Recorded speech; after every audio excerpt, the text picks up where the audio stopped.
और अपना गुरु के फिर से चरण कमल में प्रणाम करे और चित्ते ए भजन के सुने वाला सबके चरण में प्रणाम करे और गुरु के दरबार में एक शिष्या बहिन अपना गुरु से कहे छतीन, हे गुरु महादेव, ए संसार में चाहे दुनिया रूठ जाए तो रूठ जाए, लेकिन अहाँ हमरा से नहीं रूठब। और कौन भाव में कहे छतीन, ए भजन के माध्यम से जाने छी। गुरु बहिन कहे छतीन अपना गुरु महादेव से, हे परमात्मा अहाँ नहीं रूठब। और बड़ा सुंदर भजन अहाँ सबके सुनावी। कहे छतीन गुरु बहिन,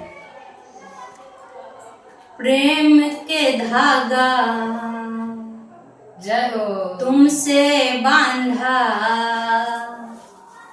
टूटे ना,